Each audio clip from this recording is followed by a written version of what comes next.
Hello students, ये video है पृथ्वी की आंतरिक संरचना के 5वें भाग के बारे में। और इस वीडियो में आज हम जानेंगे कुछ अभ्यास प्रश्न जो इस अध्याय से संबंधित है। और ये अभ्यास प्रश्न जो है वो परीक्षा के केंद्र बिंदु से बहुत ही महत्वपूर्ण है। तो आइए चलिए देखते हैं इन अभ्यास प्रश्नों को। जो पहला महत्वपूर्ण अभ्यास प्रश्न है वो है भूकंप क्या है। भूकंप की तरंगे पृथ्वी के आंतरिक संरचना के बारे में अप्रत्यक्ष जानकारी कैसे प्रदान करते हैं और भूकंप के किसी भी दो प्रभावों को बताएं। तो यहाँ हम देख सकते हैं इस प्रश्न में 3 भाग हैं। पहला जो है उसमें हमें बताना है कि भूकंप किसे कहते हैं। दूसरे भाग में हमें बताना है कि भूकंपीय तरंगे जो है वो पृथ्वी के आंतरिक संरचना के बारे में कैसे बताते हैं। और तीसरे भाग में हमें भूकंप के किसी दो प्रभावों को बताना है विस्तार से। तो आइए सबसे पहले हम बताएंगे कि भूकंप किसे कहते हैं। तो भूकंप का अर्थ है पृथ्वी का कंपन, और ये एक प्राकृतिक घटना है जिसमें ऊर्जा निकलने से तरंगे उत्पन्न होती हैं। और ये तरंगे जो हैं जिसे हम भूकंपीय तरंगे कहते हैं, ये सभी दिशाओं में फैलकर भूकंप लाती हैं। तो यहाँ हमने बताया भूकंप के बारे में। अब ये ऊर्जा निकलते क्यों हैं? ये ऊर्जा इसीलिए निकलते हैं क्योंकि जब भ्रंश के दोनों तरफ शैले जो हैं वो विपरीत दिशा में गति करते हैं तब ये ऊर्जा निकलते हैं, जिससे भूकंपीय तरंगे उत्पन्न होते हैं और भूकंप होता है। और ये भूकंपीय तरंगे जो हैं ये 2 तरह के होते हैं। पहले भूगर्भिक तरंगे और दूसरे हैं तरंगे वो हैं धरातलीय तरंगे। और ये भूगर्भिक तरंगे जो हैं ये उत्पन्न होते हैं उद्गम केंद्र से ऊर्जा के मुक्त होने के दौरान, जबकि धरातलीय तरंगे जो हैं ये तब उत्पन्न होते हैं जब भूगर्भिक तरंगे एवं धरातलीय शैलों के मध्य अन्योन्य क्रिया होता है। तो यहाँ हमने जाना विभिन्न प्रकार के भूकंपीय तरंगे जो है भूगर्भिक तरंगे और धरातलीय तरंगे। अब यहाँ हम बताएंगे कि भूकंपीय तरंगे जो हैं उनका वेग अलग अलग घनत्व वाले पदार्थों से गुजरने पे अलग हो जाता है। यानी अगर अधिक घनत्व वाले पदार्थ हैं तो वहाँ तरंगों का वेग जो है वो अधिक हो जाता है, जब जो पदार्थ उनका घनत्व कम होता है वहाँ इन तरंगों का वेग जो है वो भी कम हो जाता है। साथ ही साथ जब ये तरंगे विभिन्न घनत्व वाले पदार्थों से होके गुजरते हैं तो उनमें परावर्तन और आवर्तन होता है। और इस तरंगों के परावर्तन और आवर्तन को जब हम सिस्मोग्राम पर अध्ययन करते हैं तब ये हमें बताते हैं पृथ्वी के आंतरिक संरचना के बारे में। तो यहाँ हमने बताया कि कैसे तरंगों का वेग जो है वो अलग अलग घनत्व वाले पदार्थों में अलग हो जाता है, और इनके वेग में परिवर्तन होने से जब ये विभिन्न घनत्व वाले पदार्थों से होकर गुजरते हैं तो इनमें परावर्तन और आवर्तन होता है। और इन्हीं परावर्तन और आवर्तन को जब हम सिस्मोग्राम पर अध्ययन करते हैं तब हमें पृथ्वी के आंतरिक संरचना के बारे में जानकारी मिलता है। तो यहाँ हमने प्रश्न के दूसरे भाग जिसमें हमें बताना था कि तरंगे हमें पृथ्वी के आंतरिक संरचना के बारे में कैसे जानकारी देते हैं, यहाँ हमने बताया। अब हम देखेंगे इस प्रश्न के तीसरे भाग के बारे में जो है भूकंप के प्रभाव। तो यहाँ हमें 2 प्रभाव के बारे में बताना है भूकंप के। तो पहला जो है वो है भूमि का हिलना, और ये भूमि के हिलने से विभिन्न संरचनाओं और भवन का पतन होता है, जैसा कि हम सभी जानते हैं। और ऐसा होता है जब भ्रंश के दोनों तरफ शैलें जो है वो विपरीत दिशा में गति करते हैं और जिससे ऊर्जा निकलती है। और इसी ऊर्जा निकलने के कारण भूकंपीय तरंगे उत्पन्न होती हैं, जिससे भूमि जो है वो हिलने लगता है और विभिन्न संरचनाओं और भवन का पतन होता है। तो ये था बहुत महत्वपूर्ण प्रभाव जो भूकंप के आने पे होता है। दूसरा महत्वपूर्ण प्रभाव जो है वो है सुनामी। और ये सुनामी जो है ये समुद्री लहरें होते हैं जो भूकंपीय तरंगों से उत्पन्न होती हैं। यानी सुनामी तब होता है जब भूकंप का अधिकेंद्र जो है वो समुद्री अधस्तल पर होता है स्थित। तो यहाँ हमने जाना भूकंप के 2 प्रभाव के बारे में। तो इस व्याख्या के साथ हमारा ये पहला प्रश्न जो है वो समाप्त हुआ। अब हम देखेंगे दूसरा महत्वपूर्ण प्रश्न, तो ये है पृथ्वी की आंतरिक संरचना का वर्णन करें। तो यहाँ हमें पृथ्वी के आंतरिक संरचना के बारे में बताना है।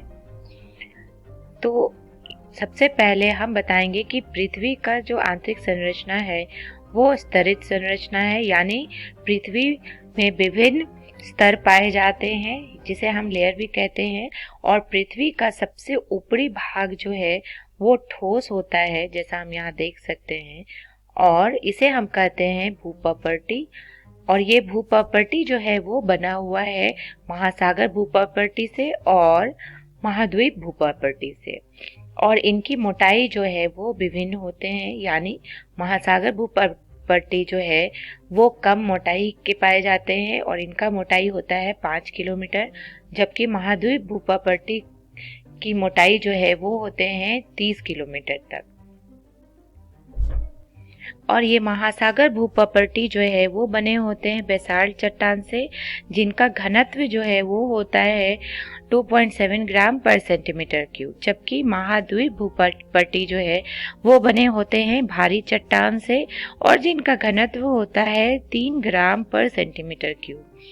और इस महाद्वीप भूप्रपट्टी की मोटाई जो है वो अलग अलग जगहों पे भिन्न होते हैं और कहीं कहीं पे ये बहुत अधिक मोटाई में भी पाए जाते हैं। जैसे हिमालय क्षेत्र में ये लगभग 70 किलोमीटर तक मोटे होते हैं। तो यहाँ हमने बताया पृथ्वी के सबसे ऊपरी स्तर यानी लेयर के बारे में जो है भूप्रपट्टी। अब हम बताएंगे पृथ्वी के दूसरे स्तर के बारे में जो है मेंटल। तो यहाँ हम दिखा सकते हैं ये है मेंटल, और ये मेंटल जो है वो मोह अशांत से लेके 2900 किलोमीटर तक होता है, यहाँ हम देख सकते हैं। और ये जो है मेंटल, इसके ऊपरी भाग को हम कहते हैं दुर्बलता मंडल, जिसे हम एस्थेनोस्फीयर भी कहते हैं, और ये 400 किलोमीटर तक फैला हुआ रहता है। और ये जो है ये स्तर जो है बहुत ही कमजोर होता है और ये मैग्मा का स्रोत होता है। और ये भूप्रपट्टी जो कि सबसे ऊपरी सतह होता है पृथ्वी का वो, और मेंटल का ऊपरी भाग जिसे हम दुर्बलता मंडल कहते हैं, ये दोनों मिलकर स्थल मंडल कहलाते हैं। स्थल मंडल जिसे हम लिथोस्फीयर भी कहते हैं। और ये जो लिथोस्फीयर है इनकी मोटाई जो है वो होते हैं 10 किलोमीटर से लेके 200 किलोमीटर तक। और ये मेंटल जो है वो बने हुए हैं चट्टानों से जो ज्यादातर सिलिकेट चट्टान होते हैं। तो यहाँ हमने बताया पृथ्वी के दूसरे स्तर जिसे हम मेंटल कहते हैं। अब हम बताएंगे पृथ्वी के सबसे आंतरिक स्तर के बारे में जो है क्रोड़।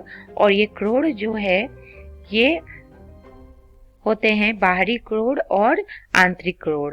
और जो बाहरी क्रोड़ है जिसे हम आउटर कोर भी कहते हैं वो तरल अवस्था में होता है। और ये जो बाहरी क्रोड़ है ये बने हुए हैं चट्टानों से जिनका घनत्व होता है 5 ग्राम पर सेंटीमीटर क्यूब। और ये फैले हुए हैं 2900 किलोमीटर से लेके 5100 किलोमीटर तक। तो यहाँ हम देख सकते हैं। और सबसे आंतरिक स्तर जो है वो है आंतरिक क्रोड़। और ये आंतरिक क्रोड़ जो है वो ठोस अवस्था में पाए जाते हैं क्योंकि यहाँ पे सबसे अधिक दबाव होता है। इसीलिए आंतरिक क्रोड़ जो है वो चट्टानों से बना हुआ है जिनका घनत्व सबसे अधिक होता है। यानी यहाँ पे जो चट्टानों का घनत्व है वो होता है 13 ग्राम पर सेंटीमीटर क्यूब। और इनका विस्तार होता है 5100 किलोमीटर से लेके 6378 किलोमीटर तक। और ये जो आंतरिक क्रोड़ है इसमें बहुत सारे चुंबकीय पदार्थ मिलते हैं जैसे आयरन और निकल, इसीलिए इस स्तर को हम नाइफ के नाम से भी जानते हैं। और जैसा कि हम लोगों ने पहले वीडियो में चर्चा किया था कि पृथ्वी का चुंबकीय क्षेत्र होता है जो हमें पृथ्वी के आंतरिक संरचना के बारे में बताता है। तो ये चुंबकीय क्षेत्र जो है पृथ्वी का वो इसी बाहरी क्रोड़ स्तर में पाया जाता है क्योंकि ये स्तर जो है वो तरल अवस्था में होता है। तो यहाँ हमने बताया पृथ्वी के कोण के बारे में जो है बाहरी क्रोड़ और आंतरिक क्रोड़। और इस व्याख्या के साथ हमारा ये प्रश्न भी समाप्त हुआ। अब हम देखेंगे तीसरा महत्वपूर्ण प्रश्न जो है विभिन्न ज्वालामुखी भू आकृतियों का वर्णन करें। तो यहाँ हमें विभिन्न भू आकृतियों के बारे में बताना है जो बनते हैं ज्वालामुखी विस्फोट के बाद। तो आइए बताते हैं इन भू आकृतियों के बारे में। तो ज्वालामुखी भू आकृतियाँ जो हैं वो बनती हैं जब लावा जो है वो पृथ्वी की सतह पे या भूपटल के अंदर ठंडा होते हैं। यानी ये लावा जो है वो या तो पृथ्वी के सतह पे ठंडा होते हैं या कभी कभी भूपटल के अंदर भी ठंडा हो जाते हैं, जैसा कि हम इस चित्र में देख सकते हैं और इसे हम इस चित्र के द्वारा बता सकते हैं। तो जब ये लावा पृथ्वी के सतह पे ठंडा होते हैं तो ये बनाते हैं आग्नेय शैल, और ये आग्नेय शैल बनते हैं जब लावा पृथ्वी के सतह पे ठंडा होते हैं। लेकिन जब ये लावा पृथ्वी के भूपटल के अंदर ही ठंडा हो जाते हैं तो वो बनाते हैं पातालीय शैल, जैसे कि हम यहाँ देख सकते हैं चित्र में कि कैसे लावा जो है वो भूपटल के अंदर ही ठंडा हो गए हैं। तो यहाँ हमने बताया कि कैसे लावा जो है वो या तो भूपटल पे ठंडा होते हैं या पृथ्वी की सतह पे आके ठंडा होते हैं, और इस तरह मैग्मा या लावा के ठंडा होने के बाद विभिन्न भू आकृतियां बनते हैं। तो ये भू आकृतियां कौन से हैं ये यहाँ हम बताएंगे। तो पहला महत्वपूर्ण भू आकृति जो है वो है बैथोलिथ, और ये बैथोलिथ जो है वो बड़े गुंबद के आकार की आकृतियां होती हैं और ये विशाल क्षेत्र में फैले होते हैं और इनकी गहराई जो है वो कभी कभी कई किलोमीटर तक भी होती हैं, और इसे हम इस चित्र के द्वारा दिखा सकते हैं। ये जो दिख रहे हैं हमें आकृतियां ये है बैथोलिथ, और ये देख सकते हैं हम कि कैसे विशाल क्षेत्र में फैले होते हैं और ये मैग्मा भंडारों के जमे हुए भाग ही होते हैं। तो ये है ज्वालामुखी स्थलाकृतियां जिसे हम बैथोलिथ कहते हैं। आइए अब हम देखें दूसरा स्थलाकृति जो है लैकोलिथ। तो ये लैकोलिथ जो है वो ऊपर से गुंबद नुमा आकार के होते हैं, लेकिन वो एक पाइप रूपी वाहक नली से नीचे से जुड़े होते हैं, जैसा कि हम यहाँ देख सकते हैं। ये जो है वो लैकोलिथ है जिनका ऊपरी भाग गुंबद नुमा होता है, लेकिन वो नीचे जो है जुड़े रहते हैं एक पाइप रूपी वाहक नली के द्वारा। और ये लैकोलिथ जो है इनका गुंबद जो है वो मिश्रित ज्वालामुखी के गुंबद से मिलता है। और लैकोलिथ हमें मिलता है देखने को कर्नाटक के पठार में, जहां ग्रेनाइट चट्टानों की बनी बहुत सारी गुंबदनुमा पहाड़ियां होती हैं, और ये गुंबदनुमा पहाड़ियां जो कर्नाटक के पठार में मिलते हैं वो लैकोलिथ कहलाते हैं। यहाँ हम बताएंगे लैपोलिथ, फैकोलिथ व सील के बारे में।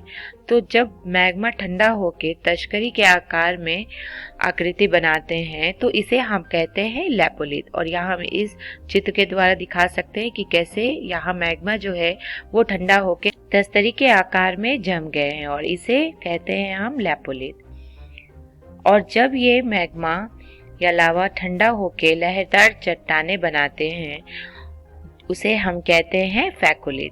और इन फैकोलिथ यहाँ हम देख सकते हैं ये यहाँ लहरदार चट्टाने जो हैं वो बन जाते हैं जब मैग्मा ठंडा होते हैं, और ये एक नली के द्वारा नीचे की ओर जुड़े रहते हैं। तो ऐसे आकृतियों को हम कहते हैं फैकोलिथ। और सील किसे कहते हैं यहाँ हम देखेंगे। तो जब मैग्मा जो है वो ठंडा होके एक चादर के रूप में आकृति बनाते हैं तो इसे हम कहते हैं सील या शीट, और इसे हम इस चित्र में भी दिखा सकते हैं। ये है सील या शीट। जब चादर के रूप में मैग्मा ठंडा होते हैं तब ये सील या शीट का निर्माण होता है। जो दूसरा महत्वपूर्ण ज्वालामुखी स्थलाकृति है वो है डाइक। तो जब लावा प्रवाह दरारों से निकलकर धरातल पे ठंडा होकर दीवार की भांति आकृतियां बनाते हैं तो उसे हम कहते हैं डाइक, और इसे हम चित्र में भी देख सकते हैं। यहाँ हम देख सकते हैं कि कैसे दीवार की भांति आकृतियां बने हुए हैं, और ये बनते हैं जब लावा ठंडा होते हैं। तो ऐसे दीवार की भांति आकृति को कहते हैं हम डाइक। तो इस व्याख्या के साथ हमारा ये प्रश्न भी समाप्त हुआ और इसमें हमने बताया विभिन्न स्थलाकृतियां जो बनते हैं ज्वालामुखी विस्फोट के बाद। तो इस वीडियो में हमने सीखा विभिन्न अभ्यास प्रश्न जो महत्वपूर्ण है परीक्षा केंद्र बिंदु से। इस वीडियो के साथ ही हमारे ये अध्याय जो है पृथ्वी की आंतरिक संरचना वो समाप्त हुआ। अब अगले वीडियो से हम एक नया अध्याय शुरू करेंगे। धन्यवाद।